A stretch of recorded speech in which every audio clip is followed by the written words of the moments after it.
بملء عالم بحفشة بسويسرلاند دما تركبوا زي خبركم تخطاتلتي مدبات راديو برهان كما يكنيكم انه لمون كم وترو ورحاوي مدبات راديو برهان حيزنا اب معبل ترخيبنا لنا مدبات راديو برهان اب فيسبوك كمون اب يوتيوب بقطتا كترخبوا تخليكم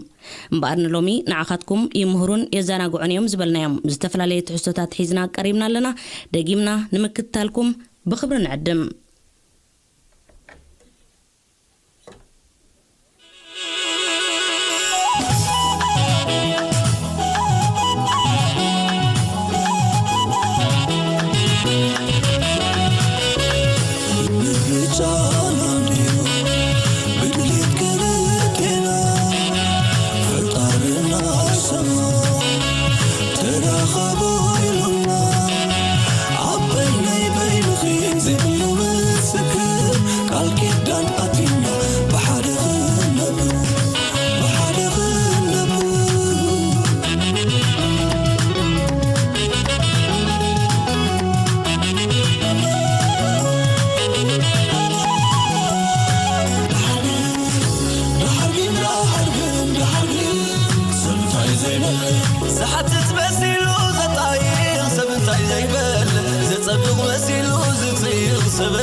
بدل سبب العلي تصبقي قوي جزي تولدتي زي سبني جزي تولدتي زي سبني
على سبب زيبل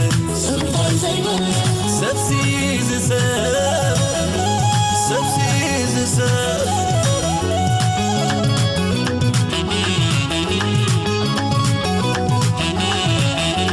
كم تاني نهربي أبن عنا غلا حقا جاغ مسل تبغى سبدلا بدل سبب العلي تصبقي قوي جزي تولدتي زي سبني جزي تولدتي زي سبني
Let's go.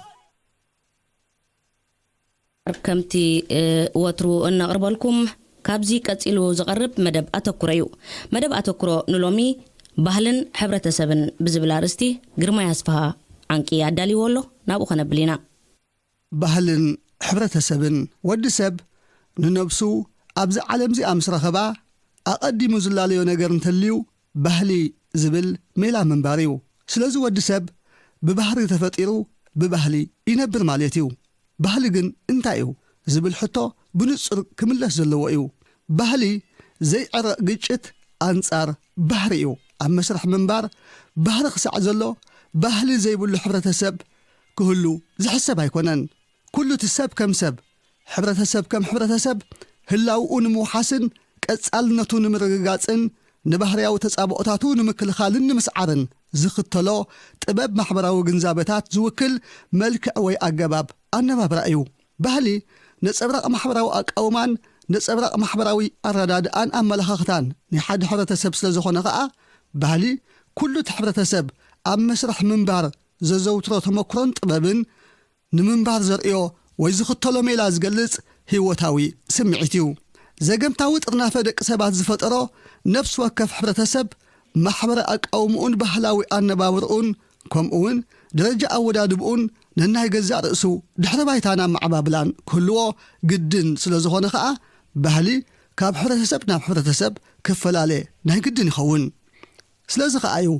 ካብቲ ዘዕበየካን ዝለመድካየን ባህሊ ወፂኻ ናብ ካልእ ሕብረተሰብን ባህልን ምስ ገዓዝካ ምድሪ ዝጸበበት ኮይና ዝስምዓካ እሞ ተኽእሎ ምንባር ካብ ካልእ እዋን ንላዕሊ ዝብድሃካን ዝኸብደካን ኣብ ምልማዱን ምብድሁን እንተዘይተዓዊትካ ኸዓ መጻኢኻ ትጽቢትካ ኮታ ህይወትካ ምሉእ ኣብ ሓደጋ ክወድቕ ዓብዪ ተኽእሎ ኣሎ እሞ ኸደኣ ናይ ምንባርካ ወጥሪ ክዘልቕን ክቐለልካን ብዓብኡ ድማ ተቋዳሲ ፍረ መጻኢኻን ትጽቢትካን ክትከውን እንተደሊኻ እቲ መፍትሒ እንታይ እዩ ከምቲ ኣቐዲሙ ዝተጠቕሰ ወዲ ሰብ ብባህሪ ተፈጢሩ ብባህሊ እዩ ዝነብር ስለዚ እምበኣርዩ ቅድም ቀዳድም ምስ ባህሊ ናይቲ ዘለኻዮ ወይ ዝኣተኻዮ ሕብረተሰብ ክትላለን ክትለማመድን ናይ ቀዳምነትካ ቀዳምነት እዩ እዚ ዘለኻዮ ሕብረተሰብ እንታይ ዓይነት ሜላ ምንባር እዩ ዝኽተል ኣብ ጸጥታን ዲስፕሊንን ዘለዎ ኣመለኻኽታን ዕቱብነትን እንታይ ይመስል ኣብ ግዜን ቆፀራን ዘለዎ ተገዳስነት እንታይ እዩ ኣብ ጾታን ጀንደርን ዘለዎ ኣተሓሓዛ ከመይ ዝበለ እዩ ኣብ እንስሳታት ዘለዎ ክብርን ሓልዮትን እንታይ ይመስል ኣብ ጽሬትን መስርሑን ዘለዎ ኣካይዳ ከመይ ዝበለ እዩ ኣብ መጓዓዝያን ሕግታቱን ዝምርሓሉ ኣገባባት ከመይ ዝበሉ እዮም ንጸርፍን ባእስን ብኸመይ ምልከቶም ኣብ ሓሽሽን ካልኦት ደንዘዝ ዝዕፀ ፋርሳትን ጎዳእቲ ወልፍታትን ዘለዎ ሕጊ ኣብ ስርቅን ሓሰቱን እቶም ዝለዓሉ ሕቶታት መወዳእታ የብሎምን እዞም ኩሎም ዝተጠቕሱን ዘይተጠቕሱን ኣብ ህይወት ሓደ ሕብረተሰብ ወሰንቲ ዝኾኑ ኣገባባት ናይ ግድን ክትፈልጦምን ፈሊጥካ ከተተግብሮምን ከድልየካ እዩ ስለዚ ንሎሚ ገለ ካብኣቶም ከነቐድም ጸጥታን ዲስፕሊንን ብገዛእ ፍቓዱ ክርበሽ ወይ እውን ዝርብሽ ስኢኑ ነገር ክጽውዕ ዝኽእል ሰብ ኣለና ድዩ ወዲ ሰብ ከ ብዘይ ጸጥታን ዲስፕሊንን ክነብር ምኽኣለ ዶ ነዘን ሕቶታት በብውሽጥና ክንምልሰን ንፈትን ብዓብዪ እምበኣር እቲ ዝዓበየ ዳኛን ዋርድያን ናይ ደቂ ሰባት ሬስፔክት እዩ ነፍሲ ወከፍ ብጸጥታን ዲስፕሊንን ብህድኣትን ክነብር መሰል ኣለና ብራብሻን ዕግርግርን ህድኣትካን ሰላምካን ዝዘርገልካ ሰብ ከዓ ተሓታቲ እዩ ኣብ ህድኣት እምበር ኣብ ነውፅን ዕግርግርን ፍረን ጽቡቕ ውፅኢትን ስለ ዘየለ ከም ኣብነት ኣብዚ ዓዲ ድሕሪ ሰዓት 10 ናይ ምሸት ምጭዳር ብዓውታ ምዝራብ ቴሌቪዥን ዓው ኣቢልካ ምስማዕ ብሕጊ ፍቑድ ኣይኮነን ካልእ ይትረፍ ድሕሪ ሰዓት 10 ናይ ምሸት ዓይኒ ምድሪ እንተዘይተጠቐምካ ዝበለጸ እዩ እንተተጠቒምካ ከዓ ማይ ክትደፍኣሉ ብሕጊ ፍቑድ ወይ ቅቡል ኣይኮነን ሰቲኻ ክትዘናጋዕ ዝኽልክለካ የለን ሰባት ብህድኣትን ብሕጉስ መንፈስን ኣብ ዝዘናግዕሉ ማእከላት ግን ብዓውታ ክትግዕርን ብስኽራን ኣሳቢብካ ሰባት ከተዳፍእን ከተናሹን ብሕጊ ዝሕትት እዩ ኣብ ቅድሚ ሕጊ ስኽራን መጺኡ ክጣበቐልካ ዝኽእል ኣይኮነን ኣብ ባቡራትን ካልኦት መጓዓዝያታትን ተወጢሕካ ብዓውታ ምዕላል ቴሌፎን ዓው ኣቢልካ ምጥቃም ንባዕሉ ሰላምቶም ኣብ ከባቢኻ ዘለዉ ሰባት ስለ ዝዘርግ ኣብ ቅድሚ ሕጊ ተሓታቲ ኢኻ እንተሰቲኻ ወይ እውን ምስ ውነኻ ተብ ዓውታ ወሊዕኻ ኣብ ፍቆዶ ጎደናታት ሰባት ምንዋፅ ብሕጊ ንሕጊ ኣሕሊፉ ዝህብ ናይ ፋልላውያን ተግባራት ምዃኑ ምግንዛብ ነብሰ ምክልኻል እዩ። ብዓውታ ክትዛረብ ጥራይ ዘይኮነሲ ብዓውታ ከተእውቃሕ እንተይልካውን ዝኽልክለካ የለን። ዓውታኻን ኣውያትካን ግን ንስኻ በይንኻ ክሰምዖም ትሕተት። ሰባት ይርቡሹን የናውፁን እንተልዮም ግን ብሕጊ ክትሕተተሎም ኢኻ። ካብዛ ሓሊፍካ ጸርፊ ባእሲ ምስ ተዘውትር ብሕጊ ክትሕተት ምዃንካ ዘማት የብሉን። ጸርፊ ይኹን ባእሲ ብመሰረቱ ውጉዝ እዩ። ኣብዚ ዓዲ ካብ እትመጽእ ክሳዕ ሕጂ ባእሲ ብኢድ፣ ባእሲ ብበትሪ፣ ባእሲ ብኻራ ወዘተ ክንደይ ግዜ ጋጢሞምኻ ይፈልጡ። ብፍላይ ብደቂ ዝዓዲ እስኪ ነናትና ንቑፀር። ንስኻኸ ክንደይ መዓልቲ ንሰባት ብጸርፊ ዘሊፍካን ተባኢስካን ኣለኻ? ሕጂ እውን ነናትና ንቑፀር። ባእሲ ትሕቲ እንስሳ ዝቝፅር ሰብኣውነትካ ዝቕንጥጥ ግናይ ባህርያት እዩ። ክትበኣስን ከለኻ ብምንታይ መሳርሒ ከም ተጠቐምካ እውን ዘክር። ብበትሪ፣ ብኢድካ፣ ብስንኻ፣ ብጥርሙዝ፣ ብኻራ ወዘተ። በዞም ህይወት ሰባት ክሕድጉ ልዑል ተኽእሎ ዘለዎም ሓደገኛታት መሳርሒ ባእሲ ምስ ትጥቀም ክስዕበካ ዝኽእል መቕጻዕቲ ክትጻወሮ ዘይትኽእልን ንህይወትካን መጻኢኻን ዘጸልምትን ክኸውን ይኽእል እዩ። ኣርኣያና ይትኹን ኣርኣያና ይኽልእኻ ከም ዝበሃል ሓደ ኤርትራዊ ብሓደን ክልተን ምስ ሓደ ዓርኩ ብምብኣሱ ነቲ ዓርኩ ብኻራ ቀሊል ጉድኣት እኳ እንተወረደሉ ሕጊ ግን 6 ዓመት ፈሪድዎስ ካብዚ ዳጎን 3 ዓመቱ ክብልኻ እንከለዉ ካብዚ ተመክሮ እዚ ክትምሃር ዘይትኽእል እንተ ደኣ ኮይንካ ጽባሕ ኣባኻ ክድገም ትምህለል ምህላውኳ እዩ ዘርኢ እሞ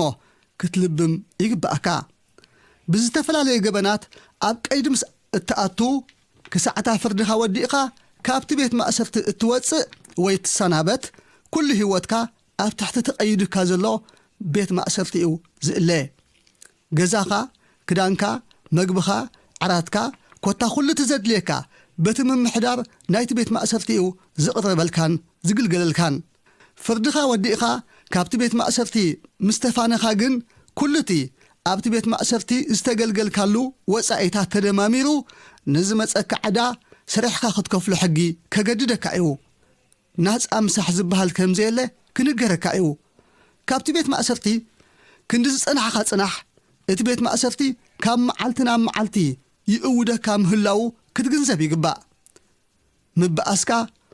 ወይ ምእሳርካ ዋጋ ገበንካን ምጥሓስ ሕግኻን ጥራሕ ይሽፍን። ኣብቲ ቤት ማእሰርቲ ግን ኩሉ እቲ ዝግበረልካ ኣገልግሎት ልቓሕን ዕዳን ምዃኑ ከተሓሳስበካ ይግባእ። ግዜኻ ምብኻኑ ከይኣክል ናይ ጽባሕ ግዜኻ እውን ትምንጠል ከም ዘለኻ ክዝክር ኣለካ። ስለዚ ቅድሚ ኣብ ባእስን ግጭትን ምእታውካ 1,000 ግዜ ክትሓስብ ኣለካ። ሎሚ ኣብ ኤርትራ የለኻን። ከም ናይ ኤርትራ ተባኢስካ ምኻድ ተኣሲርካ ምውፃእ ጥራይ ዘይኮነ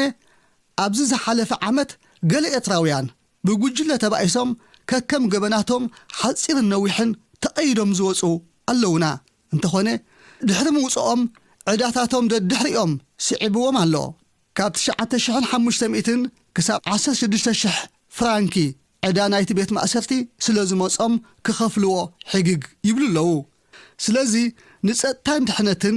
ከም ብሌን ዓይንኻ ክትጓስዮምን ክትከናኸኖምን ይግባእ።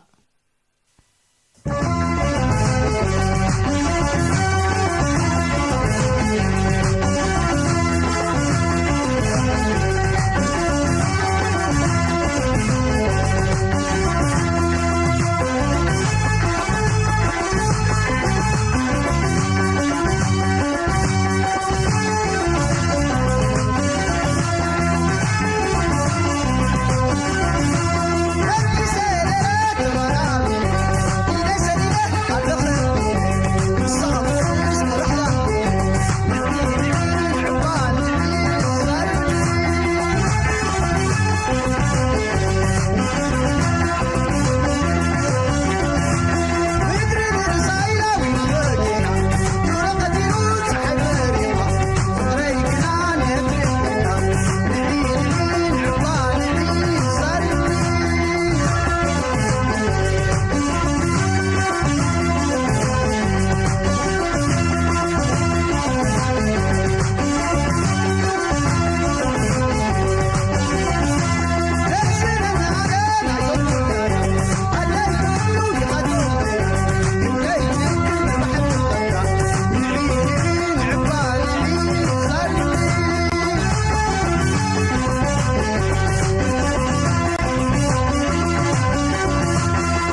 ናይ ኢንተግሬሽን ኮርስ ብዛዕባ ህይወት ስድራ ቤት ኣብ ስደት ብቋንቋ ትግርኛን ደቂ ኣንስትዮን ደቂ ተባዕትዮን ተቐመጥቲ ካንቶን ዙሪክ ኮርስ ምስታፍ ካብ ክፍሊት ነፃዮ ኣገልግሎት ምእላይ ህፃናትን ብነፃ ኣሎ ንደቅኹም ንስድራ ቤትኩምን ክትሕግዙ ትደልዩ ዶ ብዛዕባ ሓዳርን ህይወት ስድራ ቤትን ኣብ ስዊዘርላንድ ፍልጠትኩም ከተዕብዩ ትደልዩ ዶ ሓበሬታ ብቋንቋ ትግርኛ ክትረኽቡ ከምኡን ሕቶታት ክትሓቱ ትደልዩ ዶ ምስ ካልኦት ሰባት ክትላለዩ ትደልዩ ዶ ኣብዚ ኮርስ ንሓድሕድና ብዛዕባ ስድራ ቤት ሓዳር ምዕባይ ቆልዑን ክንላዘቢና ብዛዕባ ኣብ ካንቶን ዙሪክ ዘለዉ ዕዱላት ሓበሬታ ክወሃበኩም እዩ ኣብዚ ኮርስ ብምስታፍ ህይወትኩምን ናይ ካልኦት ሰባት ናብራ ስድራ ቤትን ከተመሓይሹ ትኽእሉ ኣካየድቲ ኮርስ ዶክተር ፋና ኣሰፋው ምስ ካልኦት ቅዱሳት ተሓጋገዝቲ ኤርትራውያን ንተወሰኺ ሓበሬታ በዚ ቁፅሪ ቴሌፎን ክትውከሱና ትኽእሉ NCBI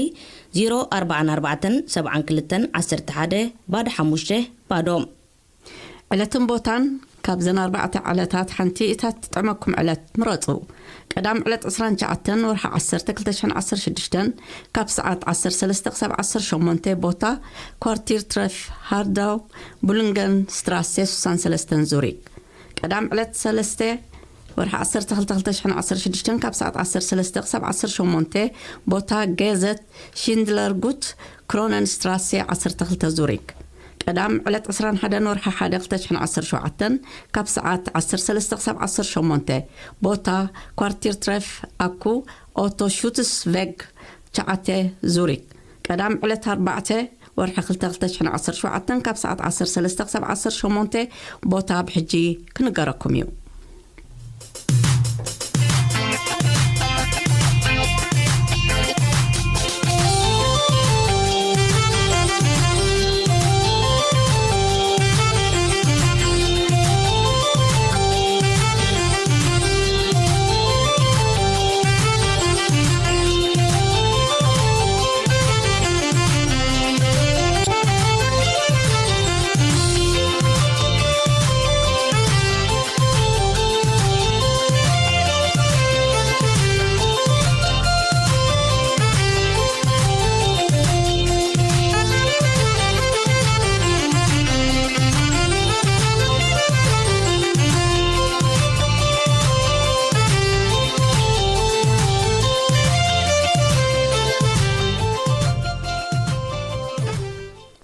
ናይ ኢንተግሬሽን ኮርስ ብቋንቋ ትግርኛ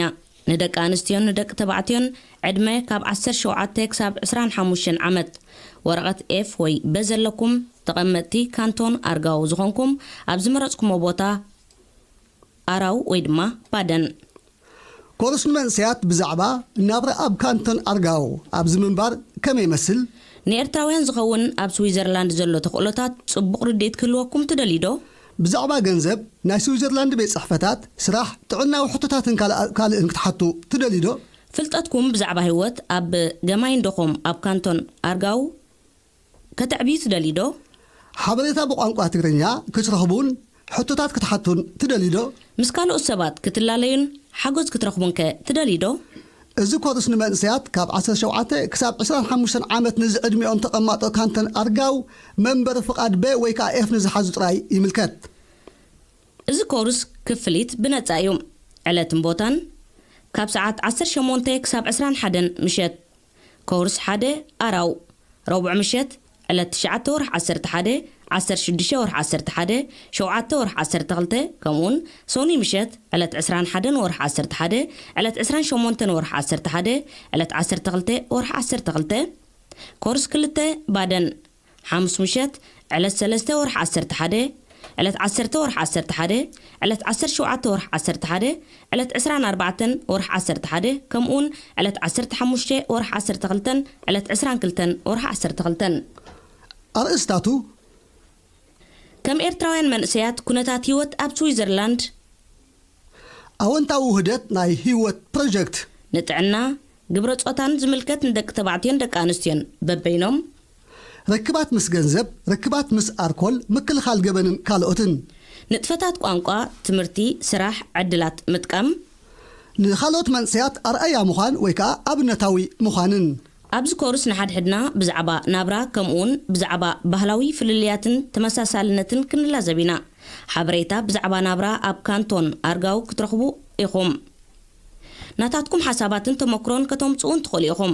ክምህሩ ዝኽእሉ ኣጋይሽ ክመጽኦም ኣብዚ ኮርስ ብምስታፍ ህይወትኩምን ህይወት ካልኦት ሰባትን ከተመሓይሹ ትኽእሉ ብተወሳኺ እንተደኣ 80 ሚእታዊት ብዘይ ብኩራት ተሳቲፍኩም ብደረጃ ካንቶን ዝተዳለወ ናይ ተሳታፍነት ምስክር ወረቐት ክወሃበኩም እዩ ኣብዚ ኮርስ ክትሳተፉ ብኽብሪ ንዕድም ኣወሃድ ኮርስ ሓበሬታን ሳምሶም ኪዳነ ቁጥሪ ቴሌፎን ባዶ 76 44 31 48 6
ዝኸበርኩም ሰማዕትና ኣብ መራኸቢ ብዙሃን ስዊዘርላንድ ዝተፈላለየ ንኤርትራውያን ጠቀስ ኣርእስታት ይቐርብ እዩ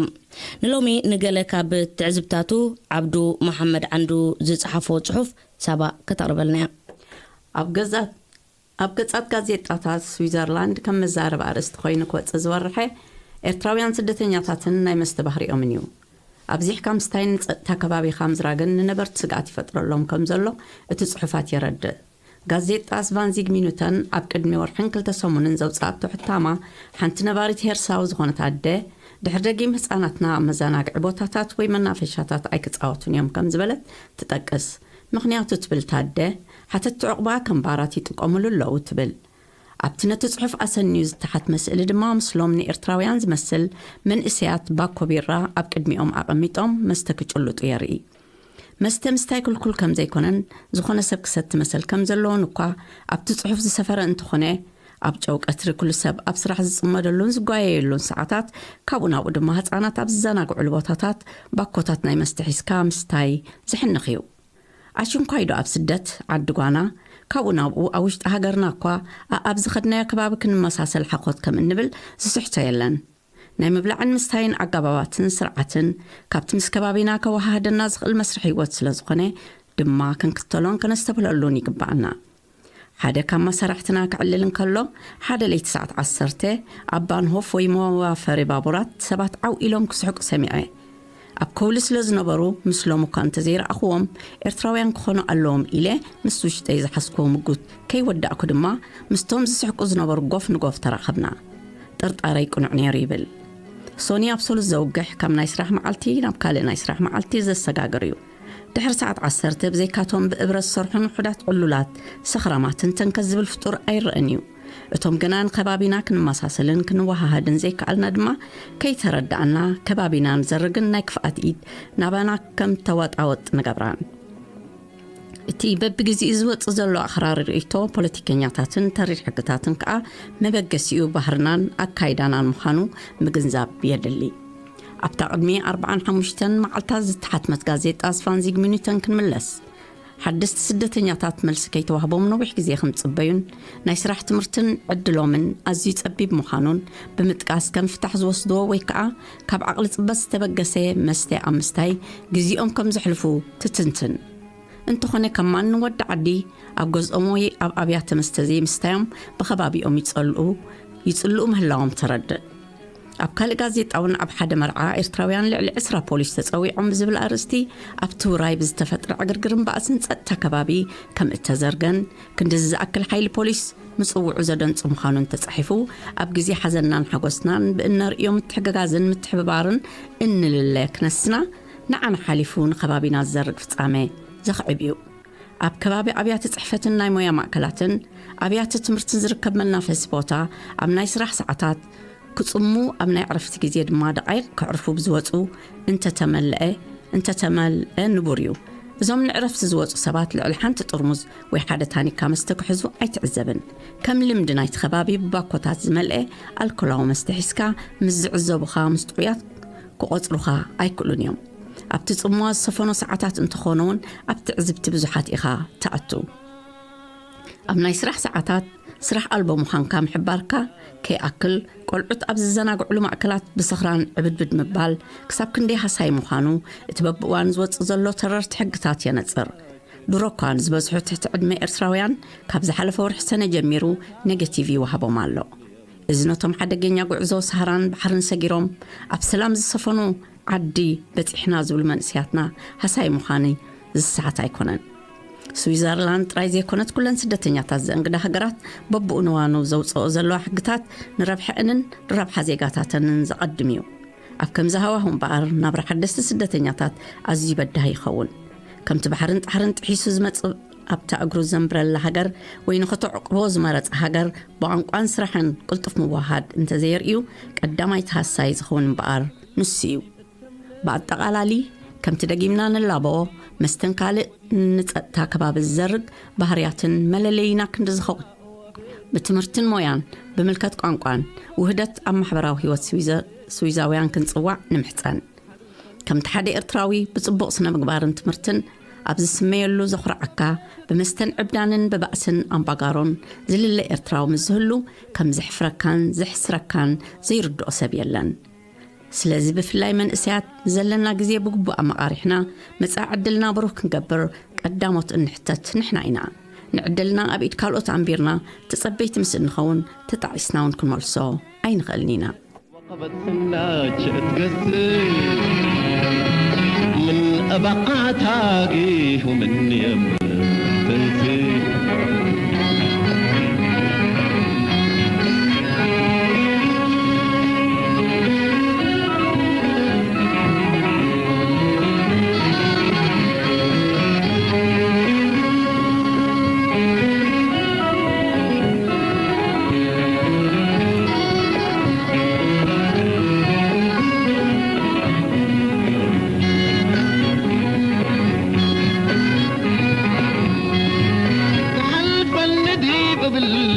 أصبر تحلف النديب قبل وديب أصبر قد ناشفت مثل ما يديب أكاسر قد ناشفت مثل ما يديب أكاسر الباشر وقعد الرعتو عورة ستر الباشر وقعد الرعتو عورة ستر قريب بحافيه قد ما جرر حليفة بيت الدنيا يهو مأباسر لا ما تحلفني تقبي وقبت سنات تقسي لا ما تحلفني تقبي وقبت سنات تقسي من بقاتاقي ومن يمر تنسي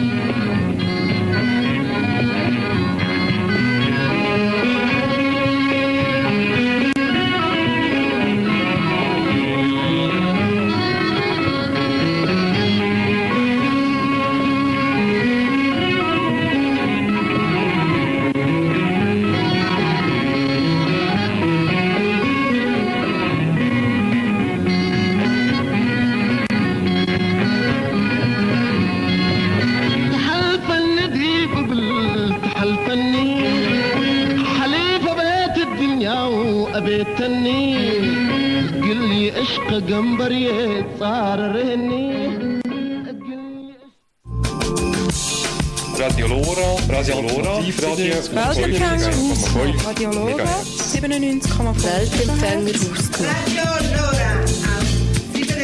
Radio Lora, dies Alternativradio auf 97,5 Weltempfänger ausgemacht auf 97,5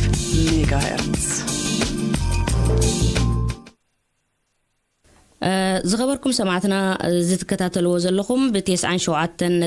ميجا هرتز بي اف ام باند كاب كتما زوريك زفنو مدبات راديو برهانيو راديو برهان كمتي كل جيزي نحبرو نخلو خساتف زدلي كفتيا ابزي اقدمو سنة طباباوي قرما ياسفها عنكي استفلالي تحسوتات كقربلنا تسانيحيو حجون زي مدبنا نداس السنة يخيدالو حدش قاشا متينالو رزنة عدا فرس بهالمكو عدا حان مزاقا رزنة مجمرتا بشم كلهم عدالوتن تقاتلتن نايز مدب كمسكنك كفتو انت يا حيس كلنا متيخا مجمر راديو برهان انت يا قداس نتالوت بالنسخه يغني اللي يا بسارة سمي رزنها بتميكال تخلصنبر بال بصعدا فرس بال سوا يفلت نحجي كل تقط محيزه متي لهو هراي صبومو نحناون انكو عدا حن مصخا كنبلكا نفتو كاب سنغالن نيخا مصخا سلازي تقديسكا نابزي مدباتنا بممصخا دغيمي مسكنكامو نابتن لومي زدالا خلنا تحسوتات ناي قط مخنسغر اوكي انيل اي تستماسل ننابران حدار نبور نمتغبار نتاسمن خيا كتكونل كاكل مستراداكم بحبار نمنبار قالت اتاتيكم قال كيدان نمأسار ايدون خان نغلتيهم كطعم افوي الكاوليدكا تسعم نلبها صور فقرنا خبدو تسديدكا صلاينا يسددو شعو خونلكا خبت عصو قصري مسس سغر بحري እናት መነኻ ምስአነ ክትበሊ እንተ ዘይነበራ ፍቅሪ እንተ ስለ ረብሓና ብራእክተም ማዕራሪ እዝግዋና እታ ቀንዴል ትብላና ይልብኻ ንግስቲ ጥንጢናትካ ኸይዳ አይሰሙን አይሳልስቲ ህይወት ዕርዕር ይልካ እንህልካ እንዶ ከሰል ተኸዲንካ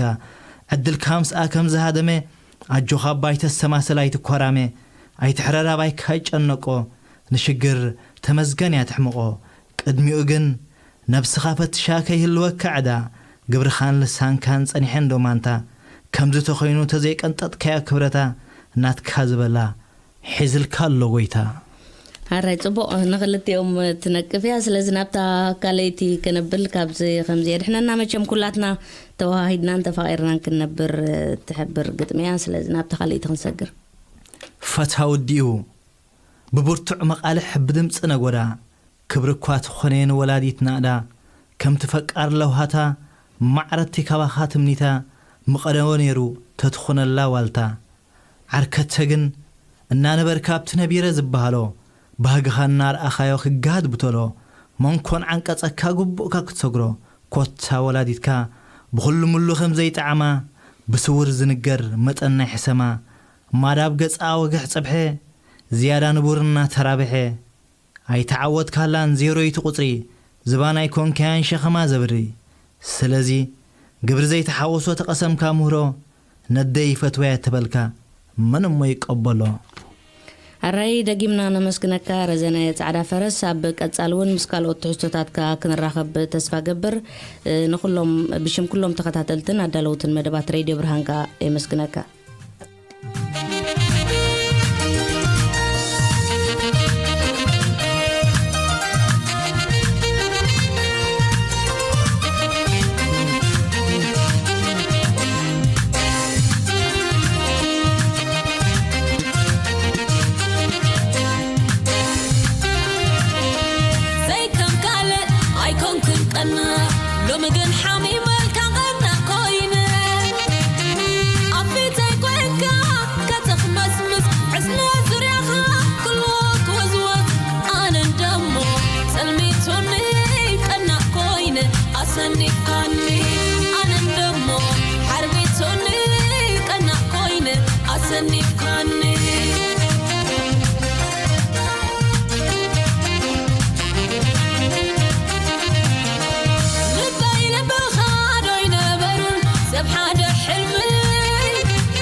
زخري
14403-0. /1443-0. Danke.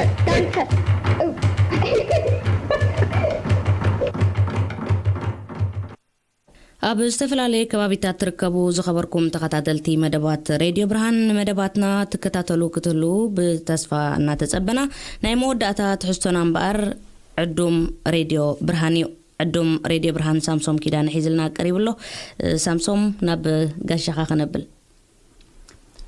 ኦኬ አቶ ተስፋለም ገብረ ጊዮርጊስ እንቋብ ሰላም መጽሓ በመጀመሪያ ዕድመና አኽቢርካ ነዚ ቃለ መሕተት ክትገብር ፈቃደኛ ስለዝኾንካ ብሽም ተኸታተልትን አባላት ሬድዮ ብርሃንን ካብ ልቢ ከመስግነካ ይፈቱ ቅድሚ ናብ ትሕቶታት መኻድና መጀመሪያ ምስ ነፍስኻ ከተላልየና ምን እዩ ተስፋለም ገብረ ጊዮርጊስ ይበሃል ሕጂ ዳርጋ 10 ዓመት ከባቢ ገይረለኹ ኣብ ስዊዘርላንድ ማለት እዩ ካብ ዝመጽእ ምስትካልና ይጥዕና ድማ ኣብ ዘዋን እዚ ይሰርሕ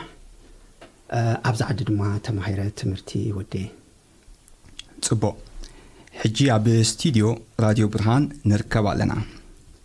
ሬድዮ ብርሃን መደባታ ከተመሓላልፍ ካብ ትጅምር ድሮ 6 ወርሒ ኮይኑ ኣሎ ዕላማ ድማኒ ብቋንቋ ትግርኛ ብዛዕባ ህይወት ምንባር ኣብ ስዊዘርላንድ እንታይ እዩ ኣገዳሲ ሓበሬታ ብምምሕልላፍ ንማሕበራውን ሞያውን ከምኡውን ኣብ ባህላዊ ኢንተግሬሽን ናይ ኤርትራውያን ንምሕያል እዩ ስለዚ ንስኻ ብወገንካ ሰምዒካ ክትከውኑን ተስፋ ይገብር ኣገዳስነት ናይዛ ሬድዮ ወይ ከዓ ሓበሬታ ብቋንቋ ኣደ ምምሕልላፍ እንታይ ኣገዳስነት ኣለዎ ትብል ወል እቲ ቀንዲ ነገር እንታይ እዩ ዝድለ ሓበሬታ ኣብ ዝተፈላለዩ መድያት ክኸውን ይኽእል እዩ ኣብ ናይ ጥዕና መድያት ኣብ ናይ ባህላዊ ጉዳያት ወይ ድማኒ ካልእ ምስኡ ዝኣመሰሉ ነገራት እንድሕር ክትተሓላልፍ ኮንካ ናይ ግድን ሚድያ ክህልወካ ክኽእል ኣሎ ብፍላይ ሎሚ ናይ ሚድያ ነገር ኣዝዩ ኣገዳስን ምስ ዝኾነ ወይ ድማ ምስ ብዙሕ ነገር ዝተተሓሓዘ ብምዃኑ እቲ ኣገዳስነቱ ዓብዩ ስለዚ ነቲ ህዝቢ ወይ ድማ ነቲ ሰብ ብቐሊሉ ንኽትበፅሕ ስለ ዝሕግዘካ ሬድዮ ምህላው ምዃኒ ብናትካ ቋንቋ ዓብዪ ሓገዝ እዩ ነቲ ድድለሰብ ከዓኒ ብቐሊሉ ንኽትበፅሖ ስለ ዝሕግዝ ምስኡ እውን ኢንተራክት ክትገብር ወይ ድማ ክትራኸብ ስለ ዝሕግዝ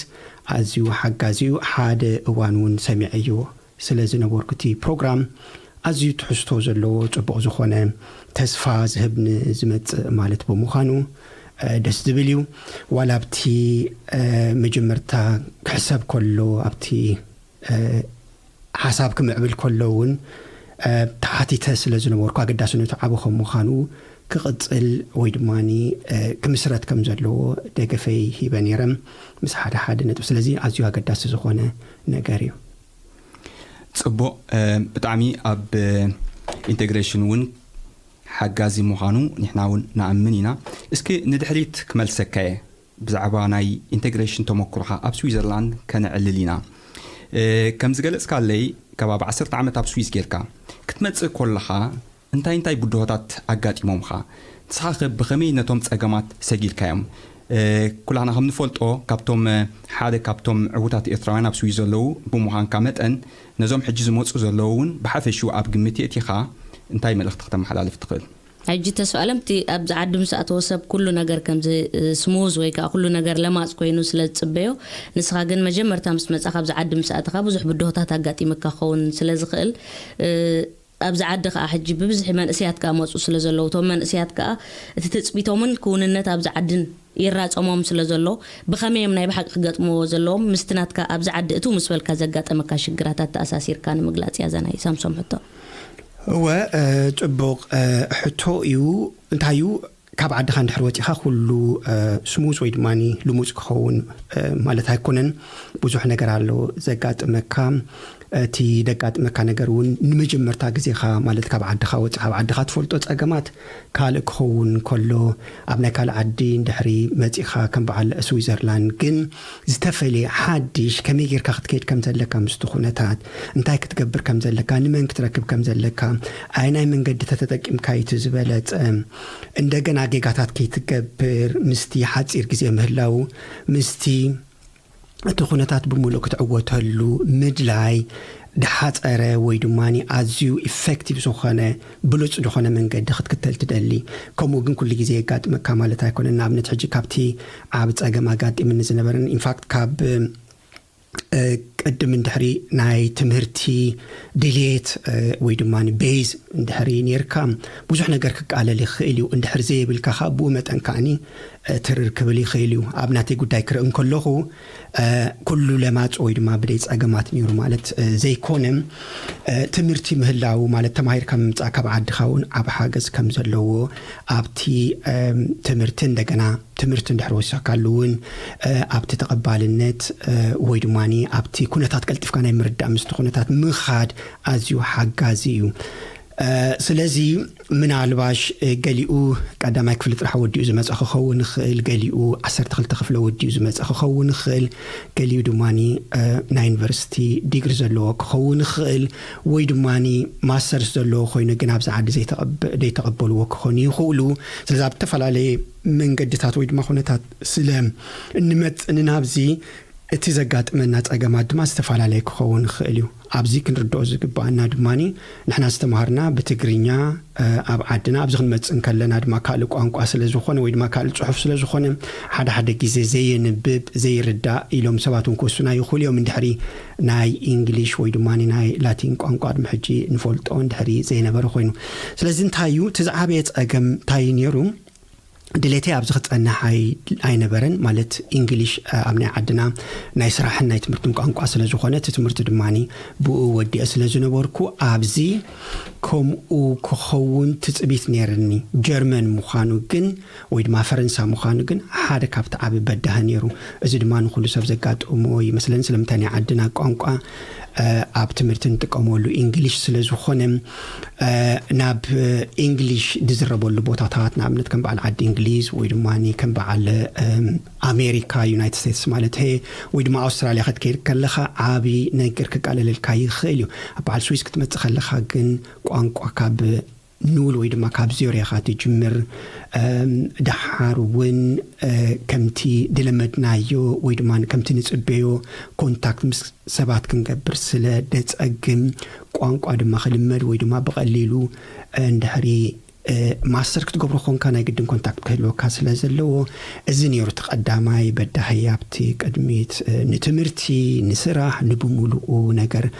ካልእ ካብኡ ሓሊፉ ድማኒ ወረቐት እዚ ድማ ገዳሲ ነይሩ ዳርጋ ንኩላና ዝትንክፈና ነገር እዩ ኣቐዲምና ንሰርዖ ማለት ፐርሚሽን ወይ ድማ ኣፉን ሃልስ በቢሊጉ ማለት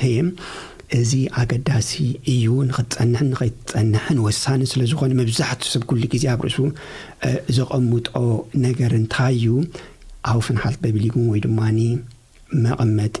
ወረቐት እዩ ድሕሪኡ ስራሕ እውን ኣድላይ ዝኾነ እዩ ካብቶም ፕራዮሪቲ ንሰርዖም ብምዃኖም እዚኣቶም ነይሮም ቶም ቀንዲ ዓንቀፍቲ ዝኾኑ ነገራት ወይ ድማ ክትሰግሮም ብዙሕ ነገራት ዘድልየካ ጽቡቕ ክልተ ነጥቢ ጠቂስካ ኣለኻ ንኣብነት ሓደ እቲ ቋንቋ ንዓና ማለት ብእንግሊሽ ንኣብነት ኣብ ዓድና ተማሂርና ናብዚ ምስ መፃና ናብ ቆልዓ ቀይሩና ማለት እዩ ካብ ባዶ ክጅምር ኣለካ ሕጂ እንታይ እዩ ብወገን ስዊዛውያን ዝግለጽ ማለት እዩ ንነፍስ ወከፍ ዜጋ 6 ወርሒ ናይ ቋንቋ ዕድል ይወሃቦ ካልኦት ዜጋታት እዘን 6 ወርሒ ብግቡእ ተማሂሮም ቋንቋ ክኢሎም ኣውስቢልዱን ወሲዶም ቀልጢፎም ናብ ስራሕ ይሳተፉ ኤርትራውያን ግን ኣብ ከምዚ ድኻማት ኣለኩም ይብሉና ማለት እዩ 6 ወርሒ ኤርትራዊ ተማሂሩ ግን ቋንቋ ኣይክእልን ስቲል ዶርሜቸር ይሓትት ሕጂ ንስኻ ግን ካብቶም ቀልጢፍካ ቋንቋ ዝኽኣልካ ሰብ ከም ምዃንካ መጠን እንታይ ዓይነት ሲስተም ትጥቀም ነርካ ከም እቲ ማለሲ ቀልጢፍካ ኢንተግሬት ንኽትገብርሲ ትጥቀመሎም ዝነበርካ ሜላታት ምናልባት ብሓፈሽኡ ነዞም ሕጂ ዝመፁ ምኽሪ ክኸውን ኢልካ ትግምቶ ሓንቲ ካልእቲ ድማኒ ዩኒቨርሲቲ ኢልካ ማለት እዩ ኣብዚ ምናልባት ካልእ ተጸቢኻ ክትከውን ትኽእል ከምቲ ተጸቢኻዮ ኸዓነ ኣይጸንሐካን ስቲል ከምቲ ዝፈልጠካ ማለት እዩ ኣብ ባዘል ዩኒቨርሲቲ እውን ኣጽኒዕካ ማለት እዩ ስለዚ ዝበዝሑ ኸዓኒ ኤርትራውያን ናብ ስዊዘርላንድ ዝመፁ ኣብ ኣስማራ ዩኒቨርሲቲ ዝተማሃሩ ኣለዉ ከምኡውን ኣብ ዝተፈላለያ ኮሌጃት ማይ ነፍሒ ተማሂሮም ይመፁ እሞ ኣብዚ ይጽልሙቶም ማለት እዩ ሓደ እቲ ሰርቲፊኬት ሪኮግኒሽን የለን ማለት እዩ ብኸመይ እዮም ከመልክቱ ንመን እዮም ክሓቱ ብዙሕ እዚታት ሓበሬታታት እውን ስለ ዘይብሎም ሕጂ ካብ ናትካ ተመክሮ እንታይ ጌርካ ይሕፅር ኣቢልካ ነዞም ዩኒቨርሲቲ ዝወድኡ ምናልባት ሓበሬታ ክኾኖም ኢልካ ትግምቶ እንታይ ምክሪ ክትቦም ትኽእል ወል በቲ ኣቀዳሜቲ ክንጅምር እንታይ እዩ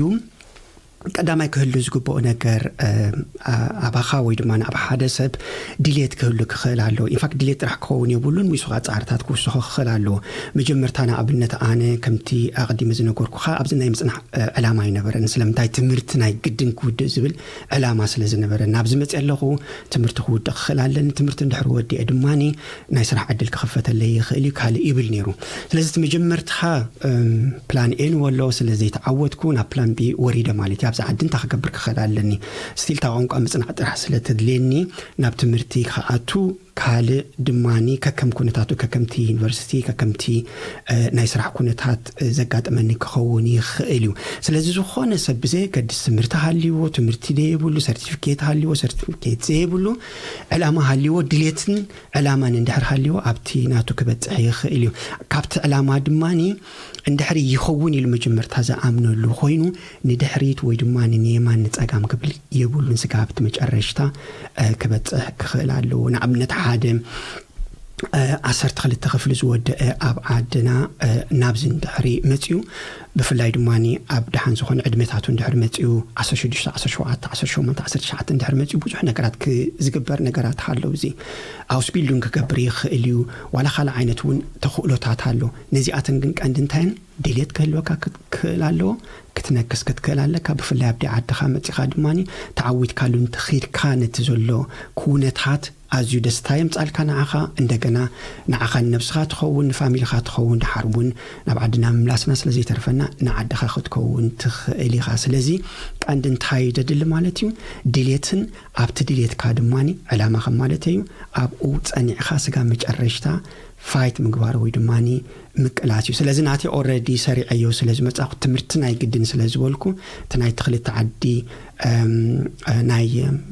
እንግሊሽ ዝዛረበሉ ዓድታት ማለት ዓዲ እንግሊዝ ኣሜሪካ ስለዘይኮነለይ ኣብዚ እንታይ ክገብር ኣለኒ ብዝብል ሽዑ ለውጥታት ብምግባር ማለት እዩ ቋንቋ ክትጽንዕ ከም ዘለኒ ምስ ዩኒቨርሲቲ ኮንታክት ክገብር ከም ዘለኒ መዲበ ስለዚ ዕላማ ክህልወካ ክኽእል ኣለዎ ስለዚ እቲ ሰብ ናብዚ ዝመጽእ ብዘየገድስ ናቱ ክእለት ናቱ ትምህርቲ ዕላማ ሃልይዎ ናይ ግድን ድማኒ ኣብቲ ዕላማ ክጸንዕ ከም ዘለዎ እዩ ኣብ መንጎ ኣቶካ ተስፋልም እታ ሜላ ሕጂ ቀዲሙ ሳምሶም ገሊጽዋ ጸንሐና ኣብነት ሳምሶም ብዙሕ እዋን ከንዕልል ከለናስ ኣብ መዓልትስ ክንደዚ ዓይነት ቃላት ሒዘ ክውዕል ኣለኒ ይብል ነይሩ ሕጂ ንኣብነት ካብ ነብሰይ ጀሚርካ ኣብ ሰሙን ክልተ ግዜ ናብ ትምህርቲ ንኸይዲና ሕጂ ኣብቲ ትምህርቲ ምኻድ ጥራሕ ግን ዘይኮነት ሜላ ናይ ብሓቂ ነቲ ቋንቋ ክትሕዘሉ ዝግባእካ ሜላ እንታይ እዩ እንተትሕብረና ጽቡቕ ምኾነ ንኹላትና ማለት እዩ ማለት ሕጂ ናብ ትምህርቲ ትኸይድ ዕላማ ኣለካ ሕራይ ዕላማ ታ ቋንቋ ክኽእል ኣለኒ ስራሕ ክሕዝ ኣለኒ እዚኣ ተቐዳመይቲ ዕላማና ኣብ ዕላማና ክንገብሮም ዝግባአና ናብ ዕላማና ዘብጽሑና ብዙሓት ንጥፈታት ከኣለው ሕጂ እታ ሜላ ንብላ ወይ ከዓ እታ ሲስተም ኢሉ ዝጠቐሳ ሳምሶም እንታይ ኢኻ ትጥቀም ነርካ ንምባል ወል ቋንቋ ከምቲ ዝበልናዮ ኣገዳሲ እዩ ብፍላይ ድማኒ እንድሕሪ ኣብ ሓድሽ ቋንቋ ሃሊኻ ደርፍኻ ንሱ ክኸውን ክኽእል ኣሎ ዘረባኻ ንሱ ክኸውን ክኽእል ኣሎ መዓልታዊ ህይወትካ ንሱ ክኸውን ክኽእል ኣሎ ኣብ ሓፂር እዋን እንድሕር ክትክእሎ ኾንካ ማለት እዩ ንኣብነት ሬድዮ ኣክንዲ ናይ ካልእ ዓዲ ትኸፍት ብቋንቋ ጀርመን ኣብ ናይ ፈረንሳ ቦታ ተድልኻ ድማ ብናይ ፈረንሳ ክኸውን ክኽእል ኣለዎ ምናልባሽ ኣብቲ ናይ መጀመርታ ክርዳእካ ኣይኽእልን ግን እንድሕሪ መመልሽካ ትሰምዖ ኾንካ ነቲ ቋንቋው ንልማድ ኣሎ ደድሕሪኡ ከም ዕላማ ሒዝካ ንኣብነት ክሳዕ ክንደይ ቃላት ክሕዝ ኣለኒ ኣብ መዓልቲ عسرت ككم كلته سب مالتيو نابنت نيشتي ورقت بمحاز في انت اذا بالك علات بمصحف ناي جرمن مالتي بانجليزيه تطعمك تخين بانجليزيه انت زي كوين دماني بتجرينياون كتصحفو تخيلي خاب بعرب اندحر تخيل كون كدما بعرب عسرت زلوان نيشتي فيليون ابنت كاب تحد كاب زتقومو انا مبزحت غزي زتودن ابنت زياده درستوسن اوان اي كتقوملان تخون مبزحت غزي تي كالا اي كفلي قداماي بيج دتصحفو خوينو كالا اي بيج اي صحافون سلازي انت يقبر مالتي عاطيفم نابر بعتي خفلموني ابزحنت كفال بمول انتن زدلين حدش نعيق علات مالتيو نعملت كان بكل خزر خبكون راديو سمع كل خزر خبكون تلفزيون كره كل خز دي سمع هو ويد ما مسبات اب اوتوبوس كون خل اب بابور كون خل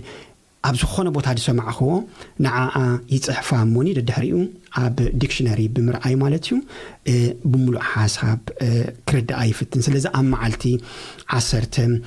حموشته كم كلتك ايفن كلت تطرحون كخونا يخلعين سلازي انتي تك عندي اقداسي نجر نعن لك بلك حسكم كم زي داغ مالتيو قصالي ክትገብር ክትከላለካ ሓደ ካብትናይ ቋንቋ ተኽእሎ ማለት ካለ ኮንታክት ክትገብር ክትከላለካ ንኣብነት ሓደ ካብቲ ጽቡቕ ኣጋጣሚታት ኣነ ዝገበር ኮንታይነሩ ዝሓገዘኒ ድብል ማለት እዩ ብዙሓት ሰባት ሽዑኡ ቀልጢፈ ተፋሊጠ ኣብዚ ዓዲ በቤተክርስትያን ዝተፋለጥኩም ሰባት ነይሮም ደቂ ዓዲ ማለት እዩ እንደገና ከምዚ ታንደም ለርንን ዝበሃል እንድሕሪ ملكتا تجبر مو نعيك حجزن زخل سب ندحر حاليو إلكا حنساب ندحري ملكتا جيركا دن بوزحات سبات حراي مسخاشا خنستينا خنزار عربينا يبلو خمو إزتنا مزراب كلت كادماني كعبي خل سلستفعل عليه من قدة هذا ناقدين كم زخون على لو زي كنا اتعلامة ندحر أو جيركا وستفعل عليه من قدتات كتك أمتخ اللي خاك كم كنت هات كمالتي من الباش كم زولكو عاطفو ورقة ويد ما بنشتي ورقة بمولوت عفو اب فقدو زخدو بوتاتات نع عند حازه غزي خركب كله من باب زي كل سب كون خيل ويدما لم دزيبل كون خيل كن كال من قدنا قدنا يكون المصحف طرح دخون يكون بقال كاون ويدما برس خاون زحاسكايو እንደገና ደጋጊም ካን ድሕሪ ካዮ ክትከይድ ከለኻ አቆት ክትሓጽብ ከለኻ ዝኾነ ነገር አብ ሓገዝ ክኸውን خيل ቀንድ ግን እንታይ ቋንቋ كخيل علني أنا بزعد سلزلو أدلاي سلزخونه نعايز سامعني نجر كجبر كخيل علني لك ككم مدايو مالتي من الباش انت حد لا يخونون مس كيلاتات كتزارب تخيل خلينا يكون كخيلات بوزو حد سبات له ابن بإنترنت كمان بوزو حبريتات كتركب تخيلها كمير كقوم كتتصنع أبتا خلي 89 يونيفرسيتيز بالكيا من الباش جيزي كي حاطرنا جيزي بالنا خينا خون لحد حصرا بيلكا كاليتك من اب امخات كون اذا ناي تاندم زبلكا اقداس كوينات سمعني سبات نابنت كمزي نخلالو يسي بولكم ديوم دايركت عملتيتهم كل خبز يقول ويكاني بمجدي حلفتهم حتى مسجاجريت موسيقى هنجبر من تاني شيء كتعرفوا موني كن من لساينا زي حتى سامسونج اوكي راديو لورا راديو لورا 97.5 ميجا هرتز هراي تمليسنا لنا زخبركم سمعتنا على النامس تسفألم جنا أي يبقى له بزو حبريتات كبرنا يسلزينا بتاع سامسونج أقرب الكاتس أنا حتى هنقتل ويل انتايو تي تاندم استفالالي كبابي استفالالي اورغانايز غبر اب سويزرلاند صبو دلو انتايو ببناتو شتوفا ويدما ببناتو درجه ببي تمرتو ببي كيلتو ببي ادميو ازيتات كغبري خيلو من الباش ابنا يونيفرسيتي ندحري حالي خوينو سب قليل كون خيلي نابتا ادمنستريشن نايتي يونيفرسيتي خيدموني انا قانقا جرمن كخل دليلخو كالو قانقاون كخون خيلي انجليزኛ ናት ድኹም ስለዝኾነ ምስካልኦት ሰባት ሓባቢረ ክለማ መደደልየ ኣምናይ ዘረባ ክእለተይ ኢሉ ሓንሳብ እንድሕራ መልኪቱ ማዓት ሰባት ከመልክቱ ይኽእልዮም ኣዋልድ ኣወዳት ሓደ ካብቲ ዝገብሮ ዝነበርኩ ኣብቲ እዋን ማለት እዩ ኢብን ኣብ ካልእ ህይወት መርሓኒ ነገራት እውን ነይሩ ማለት ካልእ ክፈልጥ ዝጠቐመኒ ማለት እዩ ታንድም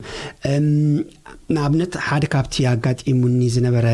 ፍሉይ ዝኾነ ንኻልኦት ሰባት ንኮላይ ሓጋዚ ክኸውን ዝኽእል ሓደ ደፅንዕ ነይሩ ኣብ ኢትዮጵያ ስዊዛዊ ማለት እዩ ምስ ኣጋጣሚ ብከምዚ ዝበልኮ ማለት እዩ ተፋሊጥና دحار نعيا محرنيا ختمهرني إخا تقرنيان كلها قداسي جناب سوان أمحرنيا عندي سلمتاي ሪሰርች ገብር ስለ ዘለኻ ብስዊዘርላንድ ሶሻል አንትሮፖሎጂ ድማ ስለ ዝፅንዓበርን ስለዚ ከመይ ክትሕግዘኒ ትኽእል ዶ ገሌልና ኣነ ክሕግዘካ ኣብቲ ናይ ምዝራብ ክእለትካ ክምዕብል ኢልኒ ኦኬ ተባሂልና ኦልሞስት በድሕሪ 2 መዓልቲ ደድስዕር 3 መዓልቲ ንሻሂ ንምስታይ ንራኸብ ነርና ምስኡ ማለት እዩ እቲ ናይ ምዝራብ ክእለተይ ድማ ምስኡ ትግርኛ ኣነ ሓደ ግዜ ይምህሮ እሱ ድማኒ ምሳይ ዘረባ ኣብቲ ዘረባ ናድና እንታይ ፀገም ሕጂቲ ቋንቋ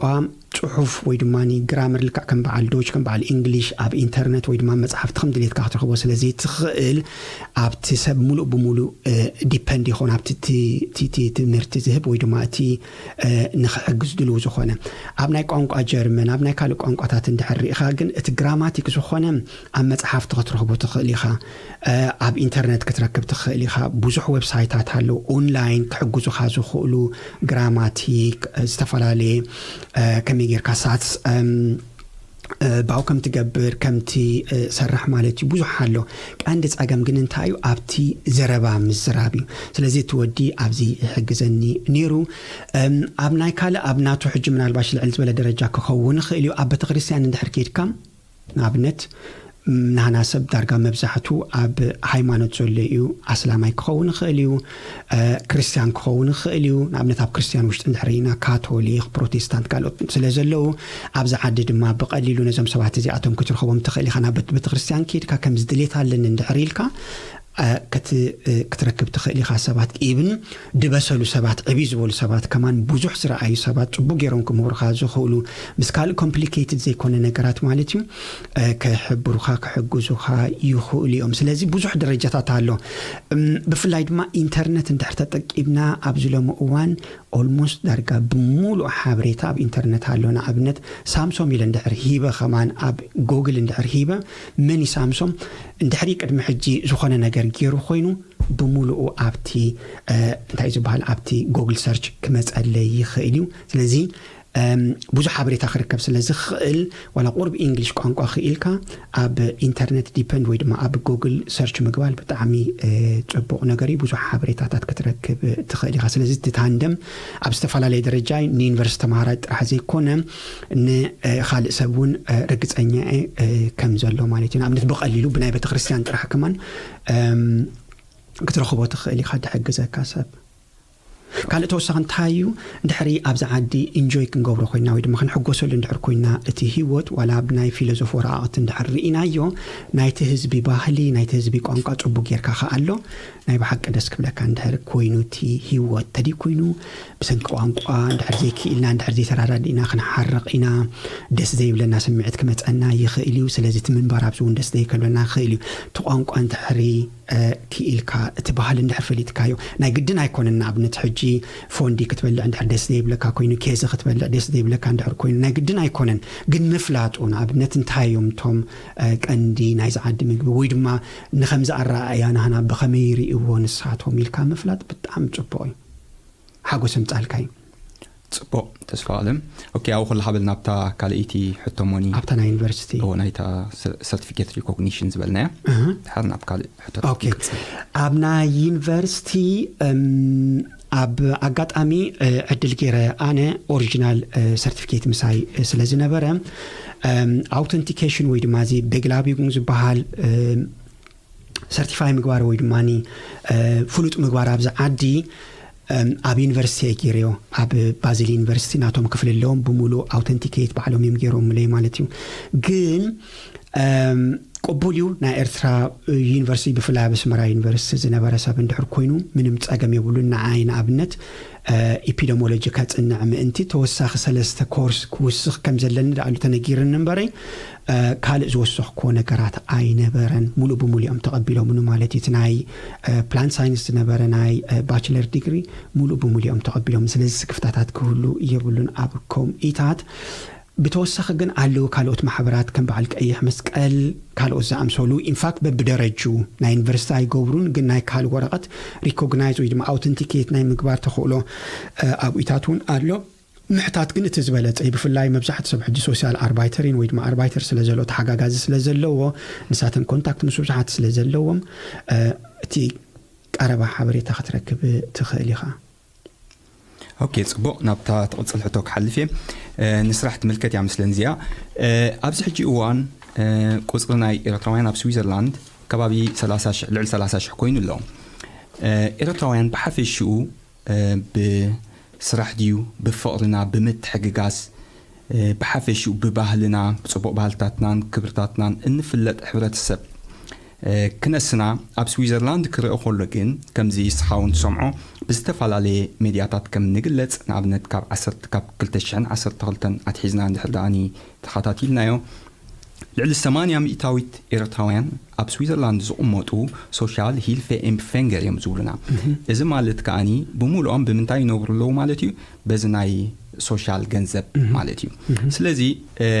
نحنا كنسرح ندادلنا مو بوتنشال نحلونا اتي ناي شغلت عداقه خاني مالت صبوق سلازيله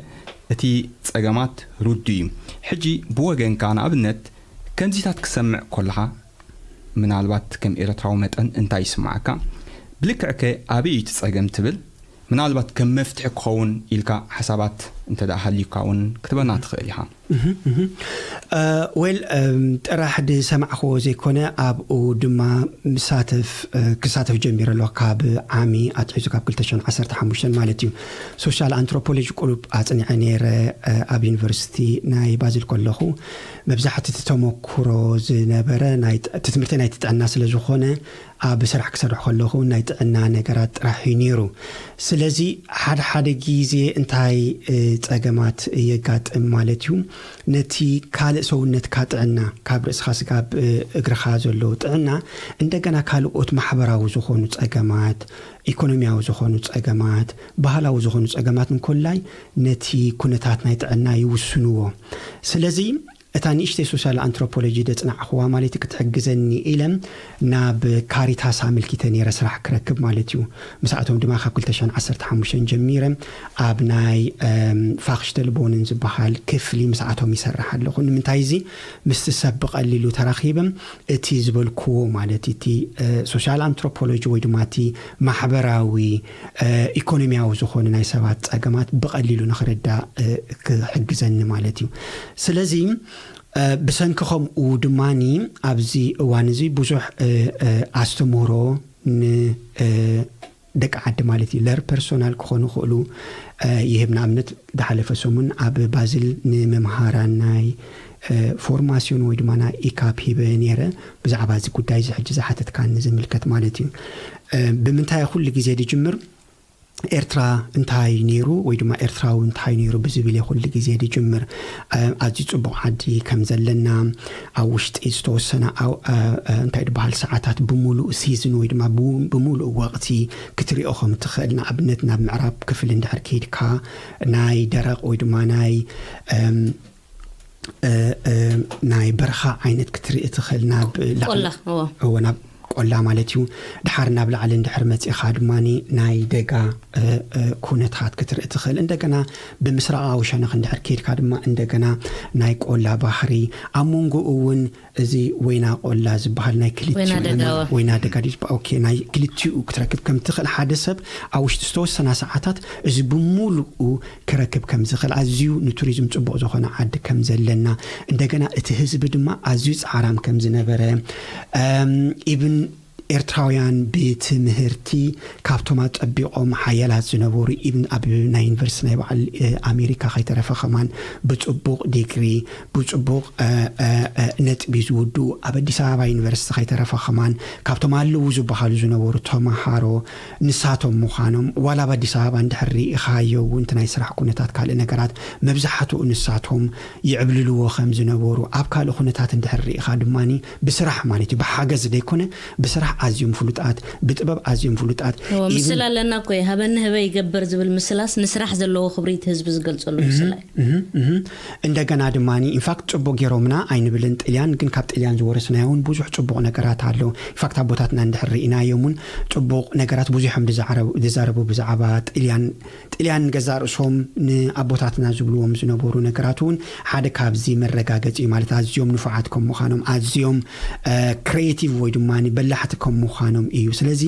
እዚ ዘርኢ እዚ ገና ኣባና ኣሎ ኣብዛ ኣጋጣሚ ሕጂ ብምምጽኡ ሰብ ምናልባሽ ተፈላለየ ኣጋጣሚታት ስለ ዘጋጠሞ ክኸውን ይኽእል እዩ ንኣብነት ሓደ ንእሽተይ ወዲ 12 ዓመት 13 ዓመት ናይ ቡና ዲኡን እቲ ዝግባእ ነገር ምዕባይ ዘረኸበ ክኸውን ይኽእል ቀልጢፉ ናብ ሳዋ ወይ ድማኒ ናብ ሚሊታሪ ሰርቪስ ከይዱ ክኸውን ይኽእል ኣብኡ ኣቦና ደን ምናልባሽ ኣዝዮም ኣገደስቲ ክኾኑ ይኽእሉ ግን ክረኽቦም ስለዘይክእል ካልእ ህይወት ከም ዝርኢ ትምህርቲ ምቁራጽ ምስኡ ካልእ ተስፋታት እውን እዚታት ነቲ ናይ ስድራና ጽቡቕ ዝኾነ ናይ ስራሕ ባህሊ ናይ ትምህርቲ ብቐሊሉ ንኸይሰጋገር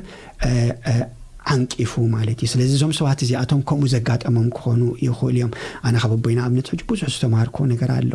ካብ ኣደይ ዝተማሃርኮ ብዙሕ ነገራት ኣሎ ስለምንታይ ምስኣቶም ስጋብ ዝዓቢ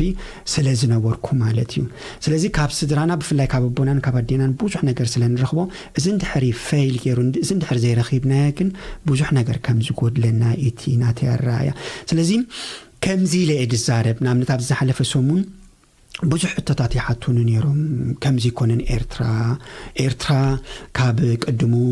ናይ ጥሜት ቦታ ናይ ድርቂ ቦታ ብዙሕ እዋን ድርቂ ከም ዘጥቅዖ እቲ ሰብ ኣብ ሓገዝ ድሙርከስ ምዃኑ ኢና ንፈልጥ ብከምዚ ኣይንርድኦን ኢና ነቲ ሰብ ነይሩና ብፍላይ ተስፋለም ኣብ ጽቡቕ እንዲሃትኮል ፀኒሕካ እቲ ድሕረ ባይታ ኣብ ስዊዘርላንድ ብፍላይ እንታይ ይጋጥሞም ናብነት 80% ስራሕ ማለት ሶሻል ሂልፍ ኤምፌንገሪም ክንብል ኮለናስ እንታይ ስለ ዘጋጥሞም ኣባይታ እዩ ድሌት ዲዜለስ ወላስ ዕድላት ዲዜለ ኣባይታ ዘሎ ኩነት እዩ ከምኡ ዝገብሮም ዘሎ ወላ ብናይ ውልቂ ኣትያ ቆርብ ከጸግም ይኽእል ግን ኣብዚ ዘለው ሁርደ ወይ ድማ ኣብዚ ዘለው ጸገማት ዓበይቲ ጸገማት እዮም ንኣብነት ቋንቋ ንገዛርእሱ ሓድሽ እቲ ቋንቋ ንዓና ኣብ ሓፂር እዋን ተኽእሎ የለን እንደገና ትዝመጻናዮ መንገዲ ኸኣኒ እዙን ኣገዳሲ እዩ ንኣብነት ካብ ኤርትራኒ ሱዳን ወይ ድማ ኢትዮጵያ ድሕሪኡ ሊብያ ሰጊርካ እንድሕሪ ናይ ብሓቂ እንደገና ሪእኻዮ እቲ ዝሓለፈ ኩነታት ኣዝዩ ንትራውማ ወይ ድማ ንኻልእ ሳይኮሎጂካል ንናይ ስነ ኣእምሮ ጸገማት ደስዕብ ኩነታት ዝበጽሑ ብዙሓት ሰባት ኣለው ስለዚ እዚ እውን ንገዛ ርእሱ ኣብቲ ናይ ጥዕና ርኢና ኣብቲ መዳይ ናይ ቋንቋ ምኽኣል ናይ ምስራሕ ቅልጡፍ ኢንተግሬሽን ወይ ድማ ቀልጢፍካ ንኸይተኣትውን ይዕንቀፈካ ካልእ ምናልባሽ ኣብቲ ንሃና ባህሊ ዝረአ ድማኒ ቀልጢፍና ምስ ሰባት ኮንታክት ስለዘይ ንገብር ዝውን ከም ሓደ ዓንቃፍ ነገር ክረአ ይኽእል እዩ ስለዚ እቲ ሰብ እንታይ ክገብር ዝግብኦ ብዝተኻእለ መጠን ቋንቋ ኣገዳሲ ስለ ዝኾነ ቋንቋ ኣብ ሓፂር እዋን ዝተፈላለየ መንገዲ ዝተፈላለየ ኣገባባት ስለ ዘሎ ንሱ ክገብር ክኽእል ኣለዎ ምስ ሰብ ምትሕውዋስ እውን ኣዝዩ ኣገዳሲ እዩ ቪታሚን ብ እዚ እንድሕሪ ጌርካ ቋንቋ ከተማዕብል ትኽእል ብፍላይ ድማ ናይ ምዝራብ ክእለትካ ብሓፂር እዋን ከተማዕብል ትኽእል ናይ ግድን እንድሕር ዘይኮይኑ ኣብ ሶሻል ክንጽጋዕ ከም ዘይብልና ምናልባሽ ኣደበይና 3-4 ቆልዑት ዘለዋ ተኽእሎ ዘየለ ክኸውን ይኽእል እቲ ካልእ ግን መንእሰይ እንድሕር ኮይኑ ብዝተኻእለ መጠን ካብኡ ወፂኡ ሽምና እንደገና ከነማሒሾ ኣድላይ ኮይኑ ይረኣየኒ እቲ ዘሎ ጸገማት ግን ኣብ ጸገም ከም ምዃኑ ሩድ እዩ ኦኬ ተስፋለም ምናልባት ምስ ግዜና ክንከይድ እዚ ክትገልጾ ጸናሕካ ብጣዕሚ ኣገዳሲ ሓበሬታ እንድዩ ሕጂ ምናልባት ክልተ ብሓንሳብ ጌርካ ሓተካ ይሞኒ ብሓንሳብ ጌርካ ክትምልስ ንኣብነት ብመሰረት ክፍሊ ስታቲስቲክስ ሴም ሽታት ሴክሬታሪያት ፊር ሚግራሲዮን ኣብ 2014 ከባቢ 7,000 ኤርትራውያን حتى عقبان ناب سويس آتيوم أبكلتشن 15 كاني كباب 10,000 ناب سويس آتيوم مزنا يحج عمد دميركا أو اشتغلت ويسلست عمد تطرح لعلى إسرع الشح تقماتو سويسرلاند إرتوين اللو مالتيو حج زياتهم زبوزح من سياتن تحت أدمانيهم بفلاي كاني بزي على زموتون زم بجلايت مندر يريجي زبهالو خاني اللونا مالتيو حج نزياتهم نحنا بخميك نحجزهم نخيل بفلاي كاني أبزسي إتهم نايك أدم أبزز صنحو إرتوين انتاي أبول كتوخ قبرو اللوم تبل كاليتي مساء تعيس كامتان كتملسا زبوزحو كمزي أميدي حجون نسمعهم إرتوين كمي اللو من الوقت أب نابنت تي تلفزيون أبي يحلفولو أنت عينت كونتات اللو من الوقت كالتشر شوك اللو شبرخ شوك اللو مالتي أبزي حجيتي أبكال بهلس لزاتو زيت دليه حما بهرياتون ينصبارقو مالتي وي تغباراتون نري علنا مالتي سلازي نايز كله طنقي منالبات مس الكولاوي مسته كون ستحازو كون يخلي كنت صعبيناتو نريو لنا حجي زياتهم زمن زياتهم متان نخيطفو مازنوم كيسحتو مالتي افريت زيغاتات نخوخونو كاب كله خاني دحري مستون انت يالو خاني نسخات فولت اخا منالبات بستفلالي تلاغاغب حمامات هيوتهم كيسونو صاخم كيلا متن انتاي مخري كتب تخل حجك صوم قلكاي حاده انتاي لكا منالبات زمن سياتياتهم بخميك حجوزو يخولو حاده كلاي دماني اتم اقديمنا زمصانا ولا قدمنا زمصو ايرتراوانسي ابزي انتاي ترى يصاوتو مخنياتو نخلهنا يصلوناي اوكي سالساي دماني كم زي ازولكو خاني مسموي خا تحايسكا خاني ابحما كيوتكو انتاي مخري كتبوم تخل ويل تاناي قداميتي ابدي دصون حسابات كنبلن كلنا ان فاكت نحنا ستيلون حدشتينا 10 عامت بوزو حيكونن مستي هيوت ناي كالوت سبات كتريم كلها 10 عامت دصونحو اب سويزرلاند تي تاريخ ناي ايرتراويان حصير ويدما ناي حجي وان تاريخ بمخانو ترخبو حابريتا كابزنبورو ابز عادي اللغت بالمنالباش اصقام كخون خلي ازيوم ستوسون سباتيوم دحارون امنتاي درجه نيرم اوكي كم ابو كما دك مخروخا يخولو خونو زصبو زي حما ايلونكم مخروخا يخولو خونو جن منالباش تقدميخا حدا عامت زغبره دصنح منالباش اندحري كم بوزح دصنح تبايلو زوسد كوينو بستخاله متن هارموني كهلونا كخلالو كنسامع كنكلالنا حبريتها دماني طرح بتمرت ديكونه شاخت ستخلخا ولا تاكيب كان بعقوب دي بمحبر دي بناي غزاوت دي بوز حبريتات كتلاوت تخلها سلازي نسو كمر استخمص كخلالو كمز سلازخونا كمز زي نغبر زبل كل غزي ابرسنا كهلو كخلالو ابناي حاجز كن مالت دحريت زملس دارغا سبايرا اكون بفلاي اب دحان زلو خنوتات اب تمرت زلو سبات اب سرح اوريدي زاتو سبات دحرينايم ببناتهم كستاي غوبريوم ابركوتاي غوبريوم نابنت تقند سرحيناتي اب ناي ريسيرش كفل كون كل ابزي سرحو مالتيو جن اندغنا ابناي بريفنشن كورس ابناي كالن اغداسو خوينو سلازي سمعني ببزحنا وخندف كم زلنا مستم مسايد سرحو سبات نزارارب حدا غزي كابتي سرحي وصاي بمخاد مالتيو نابستفالالي دورش كان سنتروم نابنت ازيل سنتروم ويدما بيروفليش انتجراسيون سنتروم بمخاد استمهرون همتايزي كابت ديليت مالت نتي سب نخحجز افلوت انو خلو كالا قداس نجار دماني أبزنتايو حبريتا بفلابز وانز أزيا قداسي نشتي حبريتا ولا تخلنا أبنت كابزي أن برن كخير ندحر كوينة حبريتا كهلو أنك خيل علو نعملت إسباب زبها الكمزلو أونلاين بورتال ويدماني نعي حبريتا كهبن إذا خفلت كخلالي كم ندحر فليت أكن دنوح من قددي تك أمن برن كخير حاتير من قدي أبسد له خو ساعات كبتح كعتوني خل بوجح جنزبون كيتف يخل مالتي انتاي مالتي حجي حبريتا ازيو اقداسي بيراتون كاونسلينج بحال كله انت زي حاميمنا ويدما تستقم تزي قاتمنا نعون كلها كنتقمولو كنكلالنا سلمتاي ندحري حبريتا هليكا بوزح نغرات كتكبر تخليخا حبريتا زلو سب حيال سب ايو نابنت ابناي غزا انتو يتقسكم سكاريتا سدتا حاج سرحات مالتيو بوزحات سبات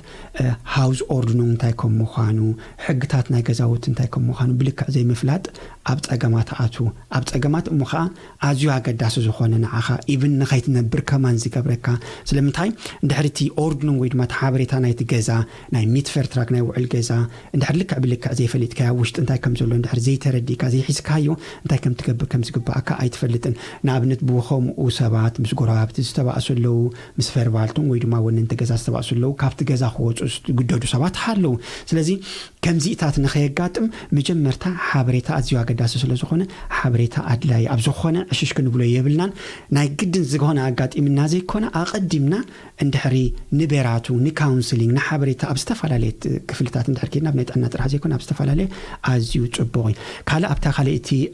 ار اس تي زي تقس كايا مالتيو بزعبات عنا اب انفكسوس بايولوجي ويد ما انفكسوس سنة فلتقت أبو سلا دسرح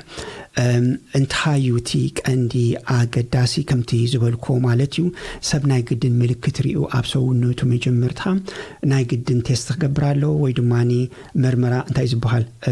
مدهاني تكركبالو زي كون أقدمو انتهايالو تاقمات هابسا عدي كفلت كخلالو وزدماني مخري أزيو أقداسيو እንደገና بفلاي حد حمامات حلو حد ጊዜ እንድሕር ሓሚምካ ንኹሉ ጊዜ ምሳኻ ድጽንሑ ቫይራል ክኾኑ ክእሉ ወይ ድማ ባክቴሪያል ክኾኑ ክእሉ ካብዚ ኣቶም ተደስ ተኸላኺልካ ሓደ ጊዜ እንድሕር ሓሚምካ ንኹሉ ጊዜ ክትሓምም ትኽእል ስለዚ ኣቀዲምካ ሓበሬታ ንኣብነት ሕጂ ትግርኛ ዳርጋ ጸጋሙ ናይኮን ብትግርኛውን ሓበሬታ ክትረክብ ትኽእል ኢኻ ቤራቶም ወይ ድማ ካውንስሊንግ ንብሎ ዘለና ናብ ዝተፈላለዩ ትካላት ብምዃን ንኣብነት ኣቦ እንድሕር ሃልዩ ወይ ድማ ኣደ እንድሕር ሃልያ ንጓላ ሒዛ ንወዳ ሒዛ ኣብ ናይ ሄልት ሰንተር ብምኻድ ብዙሕ ሓበሬታ ክትረክብ ትኽእል ኢኻ ንኣብነት ሕጂ ናባና ክመፁ ይኽእሉ እዮም ንሕና ኣድራሻ ኣብ ውሽጢ ዞሪ ካንሰለራይ ስትራሰ 80 እዩ ኣብኡ ዝተፈላለዩ ኣርእስቲ ንፋሚሊ ዝምልከት ንጥዕና ዝምልከት ስለ ንትንክፍ ንሕና እንድሕር ዘይንገብሮ ኮይና ድማ ናብ ካልእ ስለ ንሰድድ ንሓበሬታ እንድሕር መፅኦም ጽቡቕ ከይኮነን ከሎ ኣቀዲምካ ዝኾነ ሓበሬታ ምርካብ ኣዝዩ ኣገዳሲ እዩ ተስፋለ ምናልባት ኣብ ምሳኻ እዚ ሰዓት ዝጥራሕ ኣኻሊ ይኮነን ምክንያቱ ብዙሕ ሓበሬታ ምስራሕኻ ሕጂ ሓፈሻዊ ጥራሕ ኢና ክንዛረብ ፀኒሕና ሳምሶምን ሕቶታቱ ከም ዘይወድእ ርኢ ኣለኹ ግን መደብና ብሓፃር ሙዚቃ ስለናዓፅዋ ምናልባት ኣብ ውሽጢ ክልተ መጠቃለሊ ነዚ ሎም ዝገበርካዮ ቃለ መጠይቅ ኣብ ቀጻሊ ብስፍሕ ዝበለ ስለንራኸብ ከም መጠቃለሊ ሓፃር መልእኽቲ ክትበና ወል ከም ንኽእል ማለት ኣብዚ ዓዲ መፂና ኣለና ተሪር ዝኾነ ኮሚኒቲ ሎ ብዙሕ ዝኾነ ኮሚኒቲ ሎ ስለዚ እንድሕሪ ተሓባቢርና ብዙሕ ነገራት ክንኣል ከም ንኽእል ኩልቲ ተኽእሎ ከም ዘሎ ድማኒ ክንሓፍር ወይ ድማኒ ክንፈርሕ ከም ዘይብልና ሓበሬታ እንድሕር ሃሊና ድማ ካብ ፍርሕን ካብ ምሕፋርን ስለ ላግሰና ኣብዚ ዕሽሽ ክንብሎ ከም ዘይብልና ንሓበሬታ ንምኽሪ እሞ ሳምሶም ኪዳነ ምስ ጋሻኻ ተስፋ ኣለም ደጊመ ብሽም ኩሎም ተኸታተልቲ መደብና ከመስግነካ ይፈቱ ዝኸበርኩም ሰማዕትና ንሎሚ ኣዳሊናዮ ዝነበርና መደባት ሬድዮ ብርሃን ኣብዚ ክንዛዝሚና ኣብ ቀጻሊ ምስ ተስፋ ኣለም ብዝሰፍሐ መደባት ክንራኸብ ተስፋ ገብር ክሳብ ሕጂ ንኹሉ መደባትና ስለ ዝተኸታተልኩም ደጊመ ብሽም ኩሎም ሰማዕትና የመስግን ክሳብ ዝመጽእ ወርሒ ተሰናዩ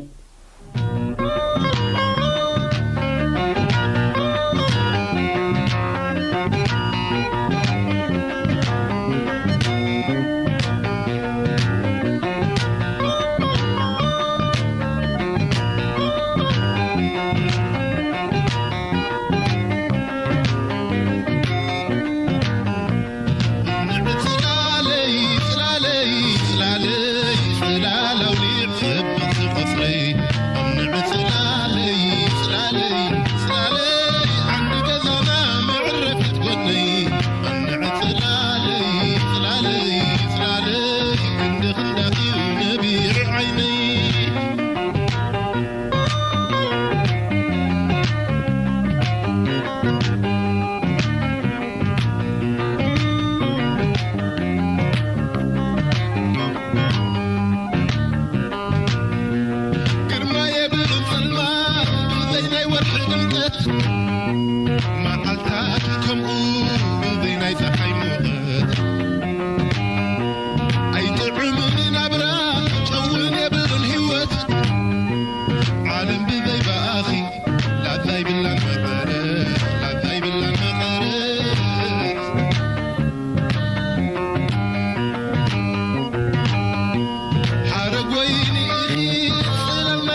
أثرنا يكرخي سكم تخذ عيبه